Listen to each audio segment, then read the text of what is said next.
Retrait de la MINUSMA, Bamako répond au ministre français des Armées. Pour plus d'informations après le générique. Bienvenue sur la Ligue planétaire.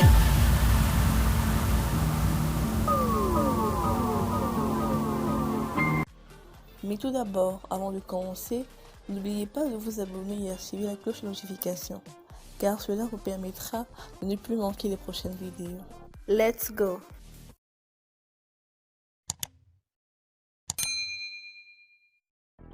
Le gouvernement de la transition a appris avec une profonde stupéfaction les propos tenus par le ministre français des Armées sur la prochaine partition du Mali, les jugeant de subversifs et biscornus. Bamako y voit un plan diabolique de déstabilisation portant atteinte à l'intégrité territoriale du Mali, trimé par la junte française. Les autorités maliennes ont condamné les propos diffamatoires et attentatoires à la souveraineté, à l'unité ainsi qu'à l'intégrité territoriale du Mali, tenus le 11 octobre au Sénat français par le ministre des Armées, Sébastien Lecornu. Le ministre Lecornu a alerté les sénateurs français d'un risque quasiment immédiat, dans les semaines qui viennent, sur la sécurité du Mali, en lien avec une reprise de l'activité terroriste qui est absolument bouleversante. Il a également déploré le choix malien de préférer Wagner à l'armée française. C'est potentiellement se retrouver dans une situation où il pourrait y avoir une partition du Mali dans les semaines ou les mois qui viennent, s'est alarmé M. Lecornu. Le Mali n'est plus une colonie. Le gouvernement malien a regretté que ces propos subversifs, irresponsables et biscornus, qui portaient atteinte à la souveraineté, à l'unité, ainsi qu'à l'intégrité territoriale du Mali, n'aient pas fait l'objet de réactions de la part des autorités françaises.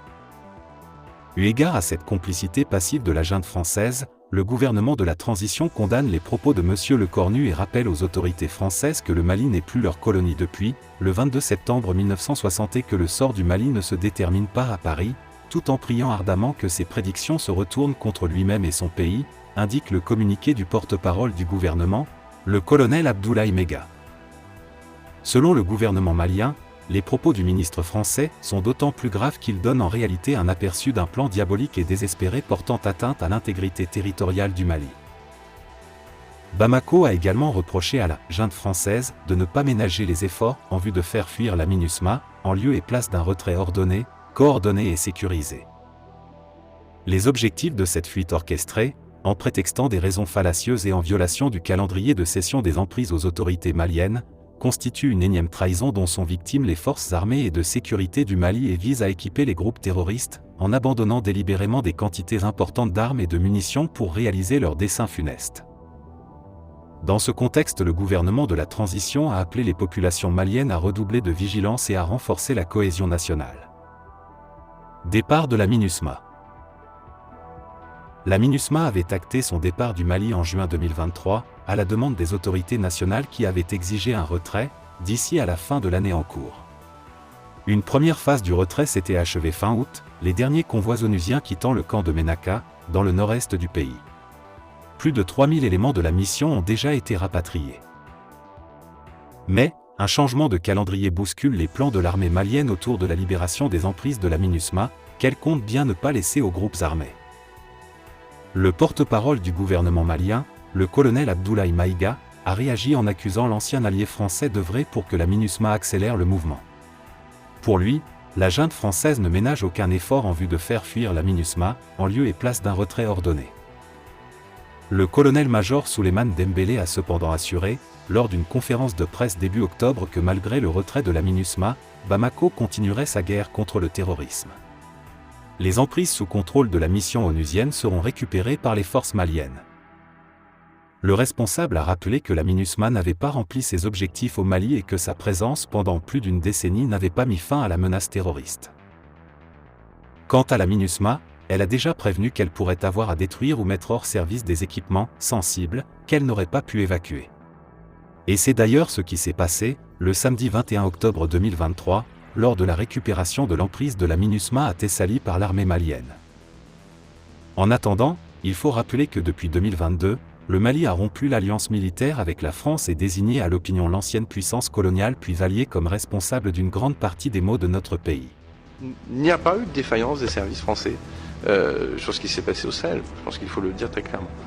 La vraie actualité du Sahel va être désormais, évidemment, la résurgence massive du risque terroriste. Massive.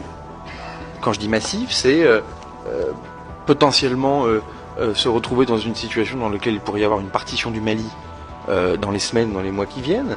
Donc nous remettre dans une situation qui serait celle au fond avant que le président Hollande ne prenne la décision de lancer Serval puis Barkhane. C'est une réalité qu'il faut regarder. C'est pas la faute de la France, contrairement à ce que certains racontent. Je crois que, moi je l'ai dit de nombreuses reprises, j'ai eu l'occasion d'en reparler avec le président Hollande il n'y a pas très longtemps. Tout ça, ce sont de bonnes décisions qui ont été prises. Enfin, la réalité c'est que les Maliens ont fait le choix de préférer Wagner, pas les Maliens, non, pas les Maliens. La junte malienne, pardonnez-moi, parce que les Maliens sont les premières victimes de ce qui se passe. La junte malienne a fait le choix de préserver son pouvoir et ses avantages en ayant recours à Wagner plutôt qu'à l'armée française. Si je vais plus loin devant votre commission, beaucoup considéraient que c'était donc le problème de la France. Que de la France. Je note que depuis, la MINUSMA a été remerciée, qu'il a été mis fin au mandat des Nations Unies et que l'ensemble des autres contingents doivent partir. Quant au Niger, je pris acte tout à l'heure, enfin je ne vais pas prendre acte, mais j'ai vu tout à l'heure, j'ai constaté que après le renvoi de notre ambassadeur, même si c'est nous qui l'avons rappelé, et le président de la République l'a fait en lien avec le président Bazoum, je vois que la junte met fin à l'accréditation, à la créance en tout cas, de l'ambassadeur des Nations Unies à Niamey. Donc je pense qu'il ne faut pas qu'on soit dans un agenda, nous Français, trop tourné vers nous-mêmes, mais qu'il faut regarder malheureusement la situation au Sahel pour ce qu'elle est, c'est-à-dire évidemment des enjeux avant tout terroristes et sécuritaires. Après, je l'ai dit dans une interview au Parisien, j'aime l'histoire comme vous le savez, moi ce qui me frappe beaucoup depuis les déclarations d'indépendance, c'est le nombre de fois où nous sommes déjà partis de certains pays et le nombre de fois dont nous y sommes systématiquement revenus ensuite. Je le livre à votre réflexion.